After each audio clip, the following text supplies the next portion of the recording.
नमस्कार विद्यार्थी मित्रांनो, माझं नाव सुहास भिसे. स्वागत आहे तुमचं सर्वांचं परत करंट अफेअर्स मराठी या आपल्या मायबोली भाषेतील एज्युकेशनल यूट्यूब चॅनलमध्ये. विद्यार्थी मित्रांनो, आज आहे 22 मार्च 2024. आजच्या दिवसाचे जेवढेही चालू घडामोडीचे महत्त्वाचे टॉप प्रश्न बनत असतील ते सर्व प्रश्न आपण या व्हिडिओच्या माध्यमातून पाहणार आहोत. तरी सर्वप्रथम आपण जर नवीन असाल, पहिल्यांदा या चॅनलवरील व्हिडिओ पाहत असाल तर चॅनलला या ठिकाणी अवश्य सबस्क्राईब सुद्धा करून घेऊ शकता. ठीक आहे, चला तर मग आपण आजच्या व्हिडिओला सुरुवात करूया. त्या अगोदर कालच्या व्हिडिओमध्ये जो काही शेवटचा प्रश्न विचारला होता त्या प्रश्नाचं उत्तर जाणून घेऊया.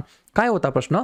तेलंगणा राज्याचे राज्यपाल तमिलिसाई सुंदरराजन यांच्या राजीनाम्याच्या अतिरिक्त जो काही कार्यभार आहे तो आता कोणाकडे सोपवण्यात आलेला आहे? तर बऱ्याच विद्यार्थी मित्रांनी अगदी योग्य उत्तर टाईप करून सांगितलं आहे. पर्याय क्रमांक सी फॉर CP राधाकृष्णन हे या प्रश्नाचं योग्य उत्तर असणार आहे. तर या ठिकाणी अतिरिक्त राज्यपालाचा कारभार या ठिकाणी देण्यात आलेला आहे CP राधाकृष्णन यांना तेलंगणा राज्याचा. क्लिअर? आता पाहूया विद्यार्थी मित्रांनो प्रश्न क्रमांक पहिला. टोटल संपूर्ण व्हिडिओमध्ये 12 प्रश्न असतील. सुरुवातीपासून शेवटपर्यंत व्हिडिओ काळजीपूर्वक पहा. एक एक प्रश्न महत्त्वाचा आहे. तुम्ही कोणत्याही एक्झामची तयारी करा. प्रश्न क्रमांक पहिला काय म्हणतो? UN वर्ल्ड हॅपीनेस रिपोर्ट 2024 मध्ये भारताचा क्रमांक किती आहे? तर प्रश्न क्रमांक पहिल्याचं योग्य उत्तर आहे पर्याय क्रमांक डी. आपल्या प्यारा भारताचा या ठिकाणी 126वा क्रमांक आहे. किती देशांच्या अंतर्गत असं विचारलं तर 143 देशांच्या अंतर्गत. 2-4 पॉईंट लिहून घ्या. 143 देशांच्या अंतर्गत भारत 126व्या क्रमांकावरती स्थित आहे. फिनलँड नावाचा देश आहे तो सलग 7व्या वर्षी सर्वात आनंदी देश ठरलेला आहे. परंतु या ठिकाणी नेहमी तुम्हाला लक्षात ठेवायचं आहे फिनलँडची जी काही लोकसंख्या आहे ती किती आहे तर जवळपास 55 लाख एवढी त्याची लोकसंख्या आहे 2021च्या जनगणनेनुसार. ठीक आहे, फिनलँड आहे 1 नंबरला, 2 नंबरला आहे डेन्मार्क, 3 नंबरला आहे आइसलँड, 4 नंबरला आहे स्वीडन आणि 5 नंबरला आहे इस्रायल. ठीक आहे, 143व्या क्रमांकावरती कोण आहे तर 143व्या क्रमांकावरती आहे अफगाणिस्तान. या गोष्टी समजतात? ठीक आहे, या फोटोच्या माध्यमातून जे काही आपल्या भारताच्या शेजारचे देश आहेत त्यांची जी काही रँकिंग आहे त्याच्यावरती एकदा नजर टाकूया. जसं की चायनाची रँकिंग आहे 60 क्रमांक, मॉरिशियसची आहे 70, नेपाळची आहे 93, पाकिस्तानची आहे 108, म्यानमारची आहे 118, भारताची आपण आत्ताच पाहिली 126, श्रीलंकेची आहे 128, बांगलादेशची आहे 129 आणि अफगाणिस्तानची आहे 143. ठीक आहे, या ठिकाणी प्रश्न पहिला कशा संदर्भात होता? वेगवेगळ्या निर्देशांमध्ये आपल्या आलेल्या भारताचा क्रमांक याच्याबद्दल प्रश्न होता. तर वेगवेगळ्या निर्देशांमध्ये भारताचा क्रमांक किती आहे याच्यावरती एकदा नजर टाकूया. जसं की जागतिक युनिकॉर्न रँकिंगमध्ये आहे क्रमांक 3.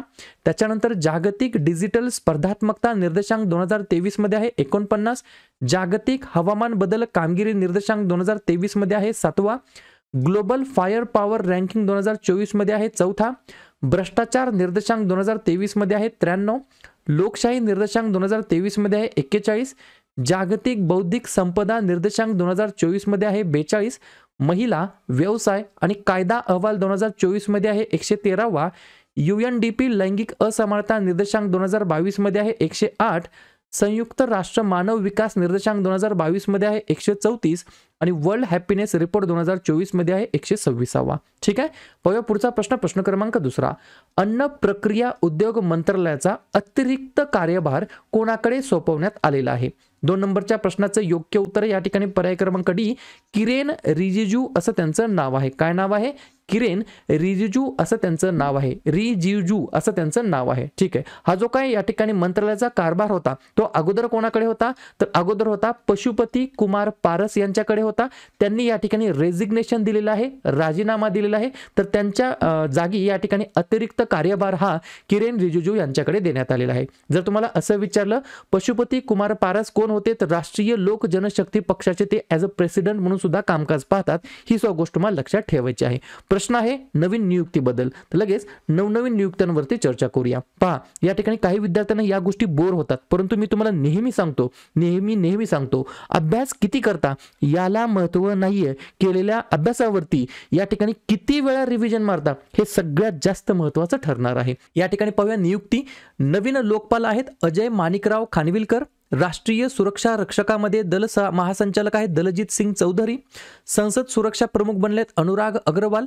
NHPC लिमिटेडचे अध्यक्ष आहेत MD आहेत राजेंद्र प्रसाद गोयल. निवडणूक आयुक्त बनले आहेत ज्ञानेश कुमार आणि सुखबीर सिंग संधू. भारतीय पॅरा ऑलिम्पिक समितीचे अध्यक्ष बनले देवेंद्र झाझरिया. राष्ट्रीय अनुसूचित जाती आयोगाचे अध्यक्ष बनलेत किशोर मकवाना. दक्षता आयुक्त आहेत AS राजू. CBSE चे अध्यक्ष बनलेत Rahul Singh.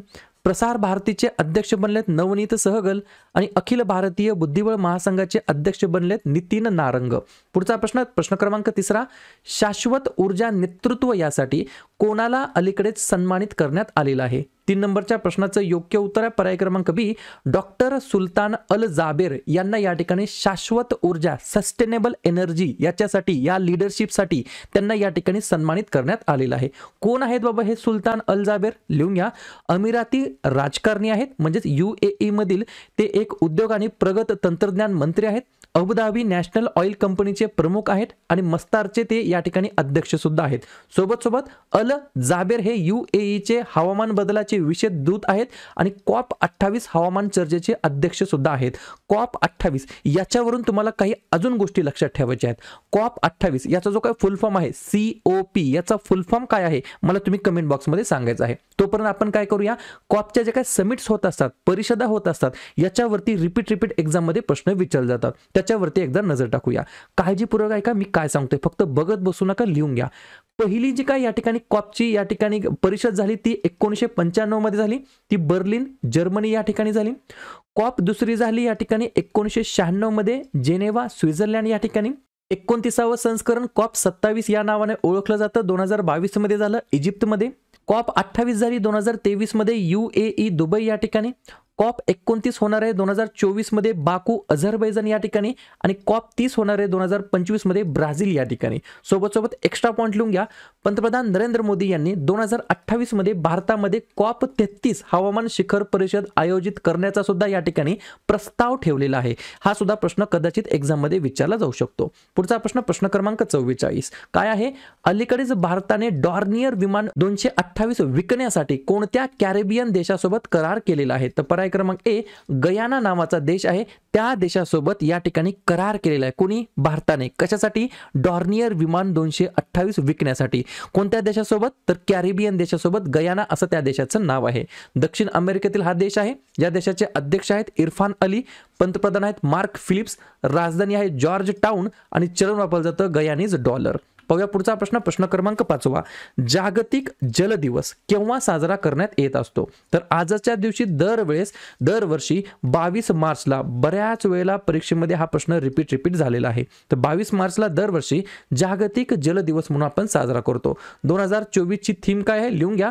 लेव्हरेजिंग water for piece अशा प्रकारची थीम आहे 2024 साठी. प्रश्न कशा संदर्भात आहे? महत्त्वाच्या दिवसाबद्दल. तर लगेच मार्च महिन्यातील जे काही महत्त्वाचे दिवस आहेत त्याच्यावरती आपण एकदा चर्चा करूया. जसं की 1 मार्चला 2 दिवस असतात, शून्य भेदभाव दिवस आणि जागतिक नागरी संरक्षण दिवस.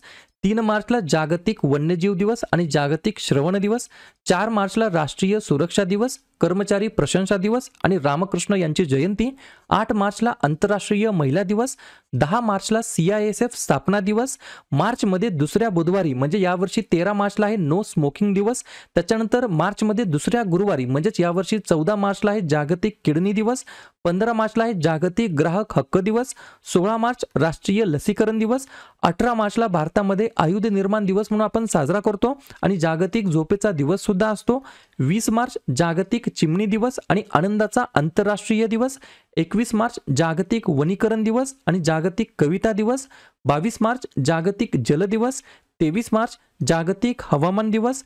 24 मार्च जागतिक क्षयरोग दिवस किंवा TB दिवस आणि 27 मार्च जागतिक रंगभूमी दिवस. क्लिअर? पाहूया पुढचा प्रश्न क्रमांक 6, स्टार्टअप महाकुंभ 2024 चे आयोजन कुठे करण्यात आलेले होते? तर प्रश्न क्रमांक 6चं योग्य उत्तर आहे पर्याय क्रमांक सी, नवी दिल्ली या ठिकाणी. विद्यार्थी मित्रांनो, भारत मंडपम याच्यामध्ये स्टार्टअप महाकुंभ 2024 चे आयोजन करण्यात आलेले होतं. 2024 साठी थीम आहे, सेंट्रल थीम काय आहे? भारत इनोव्हेट्स अशा प्रकारची थीम आहे आणि भारत ही जगातील तिसरी सर्वात मोठी स्टार्टअप इकोसिस्टम या ठिकाणी ठरलेली आहे. ही सुद्धा गोष्ट मला लक्षात ठेवायची आहे. पुढचा प्रश्न क्रमांक 7, मद्रास म्युझिक अकादमीने कोणत्या कर्नाटक संगीतकाराला संगीता कलानिधी पुरस्कार 2024 ने सन्मानित केलेला आहे? 7व्या नंबरच्या प्रश्नाचं योग्य उत्तर आहे पर्याय क्रमांक बी, TM कृष्णा असं त्यांचं नाव आहे. या संगीतकाराला या ठिकाणी कर्नाटकचे संगीतकार आहेत, त्यांना संगीता कलानिधी पुरस्काराने सन्मानित करण्यात आलेला आहे 2024च्या. प्रश्न आहे पुरस्कारासंदर्भात. पाहूया पुढचा प्रश्न क्रमांक 8, थोडंसं या ठिकाणी करेक्शन आहे, करेक्शन करून घ्या, लक्ष द्या. महाराष्ट्रातील पहिल्या LNG वर चालणाऱ्या बसचे राज्यामध्ये उद्घाटन नुकतंच झालेलं आहे.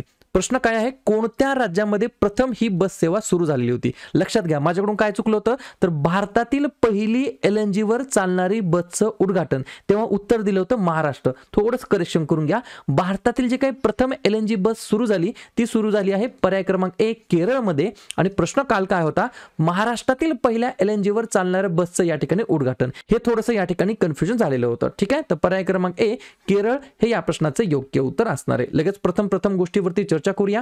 सिक्कीमचं पहिलं रेल्वे स्टेशन बनलं ज्याचं नाव आहे रंगपूर रेल्वे स्टेशन. भारतातील पहिले AI शिक्षकाचं नाव आहे आयरिस, केरळमध्ये लॉन्च झाले हे शिक्षक. भारतातील पहिला पाण्याखालील मेट्रो बोगदा कोणत्या राज्यामध्ये, तर पश्चिम बंगाल. स्टेनलेस स्टील क्षेत्रातील भारतातील पहिला ग्रीन हायड्रोजन प्लांट हरियाणामध्ये. भारतातील पहिली ड्रायव्हरलेस मेट्रो ट्रेन बेंगलोरमध्ये. भारतातील पहिली LNG चालित बस सेवा सुरू झाली केरळमध्ये.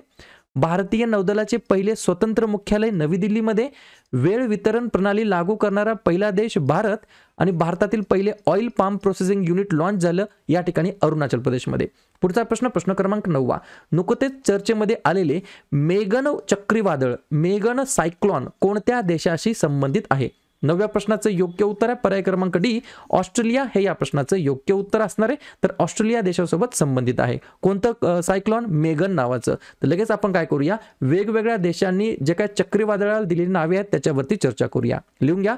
Cyclone Jawad Saudi Arabia, cyclone Shaheen Qatar, cyclone Yaas Oman, cyclone Gati Bharat, cyclone Tauktae Myanmar, cyclone Gulab Pakistan, cyclone Hamoon आणि निवार इराण, सायक्लॉन निसर्ग बांगलादेश, सायक्लॉन असानी श्रीलंका, त्याच्यानंतर सायक्लॉन गॅब्रियले न्यूझीलंड, cyclone Tej Bharat, cyclone Midhili Bangladesh, cyclone Michaung Myanmar आणि सायक्लॉन मेगन ऑस्ट्रेलिया. पुढचा प्रश्न क्रमांक 10. इस्रोने गगनयान क्रूला मदत करण्यासाठी कोणते ॲप लॉन्च केलेले आहे? तर पर्याय क्रमांक C सखी नावाचं या ठिकाणी ॲप्लिकेशन लॉन्च केलेलं आहे. कोणी? इस्रोने. कशासाठी? तर लिहून घ्या. हे ॲप अंतराळवीरांचे आरोग्य राखण्यासाठी आणि पृथ्वीवरील इस्रोशी संवाद साधण्यासाठी मदत करणार आहे. त्याच्यामुळे या ठिकाणी इस्रोने गगनयान क्रूला मदत करण्यासाठी हे ॲप्लिकेशन लॉन्च केलं आहे. ॲप्लिकेशनचं नाव लक्षात ठेवा, अंडरलाईन करून ठेवा. सखी असं ॲप्लिकेशनचं नाव आहे. कोणी लॉन्च केलं? इस्रोने. इस्रोबद्दल बिलकुल विसरून जायचं नाही. लिहून घ्या. इंडियन स्पेस रिसर्च ऑर्गनायझेशन असा याचा फुल फॉर्म आहे. भारतीय अंतराळ संशोधन संस्था असं मराठीमध्ये म्हणता येईल, ज्याची स्थापना 15 ऑगस्ट 1969 ला झाली. संस्थापक होते विक्रम साराभाई, अध्यक्ष आहेत S सोमनाथ आणि मुख्यालय आहे बेंगलोर या ठिकाणी. पुढचा प्रश्न क्रमांक 11. WMOच्या नुसार कोणते वर्ष हे रेकॉर्डवरील सर्वात उष्ण वर्ष होते? तर पर्याय क्रमांक B 2023 हे वर्ष या ठिकाणी विद्यार्थी मित्रांनो 174 वर्षांच्या निरीक्षण रेकॉर्डमधील सर्वात उष्ण वर्ष हॉटेस्ट इयर म्हणून या ठिकाणी नोंदवण्यात आलेला आहे. कोणाच्या नुसार? वर्ल्ड मेट्रोलॉजिकल ऑर्गनायझेशन म्हणजे जागतिक हवामान संघटनेच्या नुसार, ज्याची स्थापना 23 मार्च 1950 ला झाली. मुख्यालय आहे जेनेवा स्वित्झर्लंड या ठिकाणी आणि अध्यक्ष आहेत अब्दुल्ला अल मंडोस असं त्यांचं नाव आहे. अशा प्रकारे शेवटचा प्रश्न क्रमांक 12. नुकतेच इंडियन वेल्स ओपन 24 चे विजेतेपद कोणी जिंकलेलं आहे? तर पर्याय क्रमांक A स्पॅनिश टेनिसपटू आहेत कार्लोस अल्काराज असं त्यांचं नाव आहे. त्यांनी या ठिकाणी इंडियन वेल्स ओपन 24 चं विजेतेपद पटकावलेलं आहे. एक पॉइंट लिहून घ्या एक्स्ट्रा. 2023 मध्ये हा असोसिएशन ऑफ टेनिस प्रोफेशनलचा तो एकेरीमधील जागतिक क्रमवारीमध्ये प्रथम क्रमांकावरती आलेला या ठिकाणी खेळाडू आहे. अल्काराजने 2023 मध्ये विम्बल्डन स्पर्धा, 2022 मध्ये US ओपन आणि 4 मास्टर्स 1000 विजेते पदांसह 12 एकेरी किताब या ठिकाणी आतापर्यंत पटकावलेले आहेत. सर्व गोष्टी समजल्या? तर अशा प्रकारे विद्यार्थी मित्रांनो हे होतात 12 प्रश्न. उपक्रम कंटेंट हा जो काय प्रयत्न आम्ही सुरू केला आहे मराठी भाषेमध्ये हा कसा वाटतो नक्कीच कमेंट करत चला. या ठिकाणी तुमच्यासाठीचा आजचा खास प्रश्न, आयकू एअर या स्विस संस्थेच्या हवा गुणवत्ता अहवाल 2023 नुसार जगातील सर्वाधिक प्रदूषित राजधानी कोणती आहे? ढाका, नवी दिल्ली, इस्लामाबाद की बीजिंग? तर ज्या पण विद्यार्थ्यांनी या प्रश्नाचं योग्य उत्तर येत असेल त्या प्रश्नाचं उत्तर तुम्ही कमेंट बॉक्समध्ये बिंदासपणे टाईप करून सांगा.